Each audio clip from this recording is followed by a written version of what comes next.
I was going to ask you where the common areas are for rust, but to be quite honest, even the body and the chassis.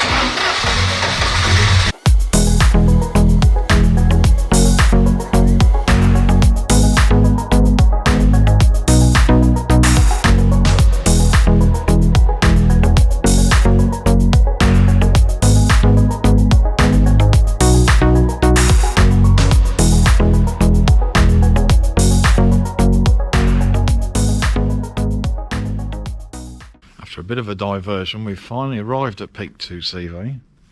Let's go and have a look and see how she's doing.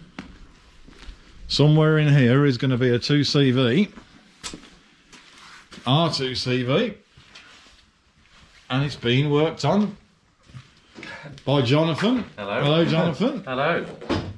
How's she doing? All right. Yeah, coming on well. Good. To be honest, it's all coming together quite nicely. It'll be nicer soon once it's running again, once the wiring's in, and we get it up and running. And the hope is that we might have it finished the end of this week, start of next week.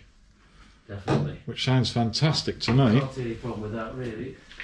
Look at the paintwork on that. It's still weird seeing it with all the seats and everything out. You mean you don't cart sheep to market in it, Paul? No. That's what the seats go out for. I know.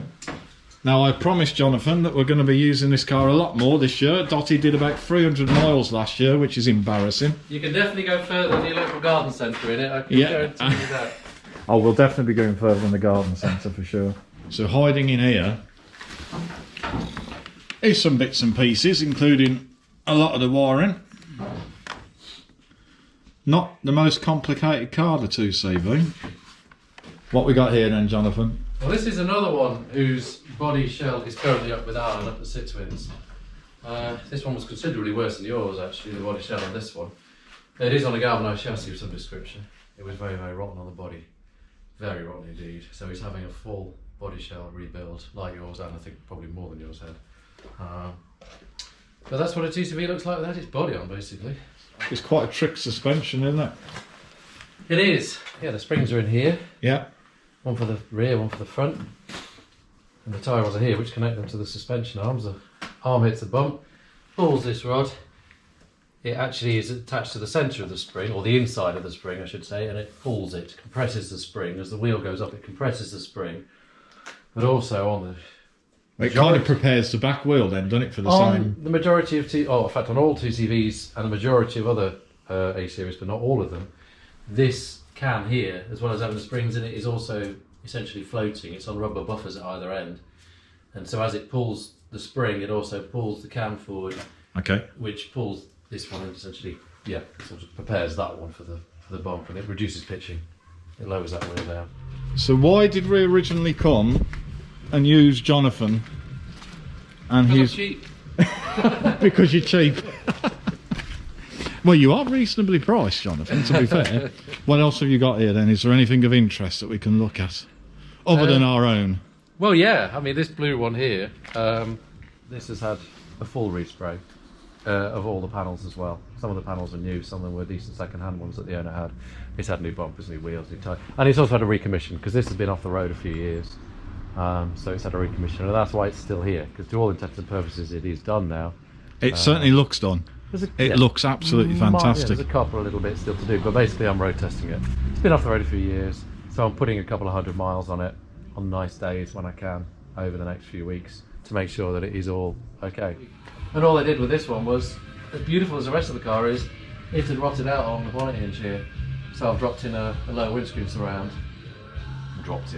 Welded on a lower windscreen surround. Yes. And painted it all up, and that one's, well, I'll be going tomorrow, but it's just made this bit of the car as good as the rest of it, because it's gone quite badly along here. I was going to ask you where the common areas are for rust, but to be quite honest, even... The body and the chassis. Yeah, I was going to say, even in my naive world of 2CV ownership for the last year, it's quite obvious that most parts can rust quite easily. Yeah. But certainly along the bonnet hinge and under the windscreen.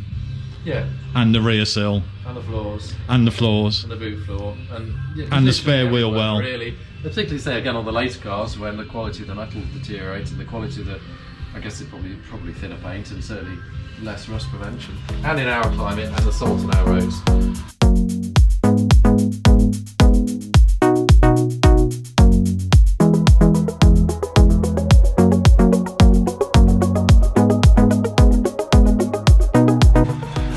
I think Jonathan's been a bit optimistic. I've got the gloves on.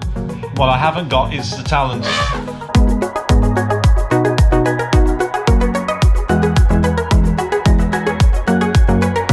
Shall we get it going? Give it a shot. Give it a shot.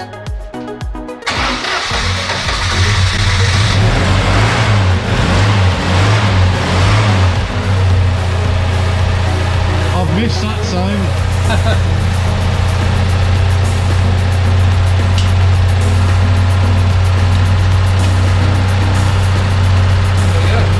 Wonderful.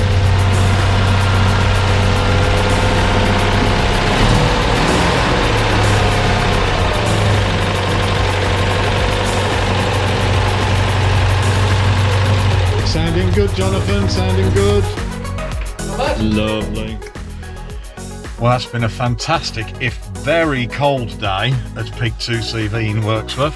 Hope you found that video informative. If you did, please remember to give it a thumbs up and look for a link at the end of the video to subscribe. See you on the next one.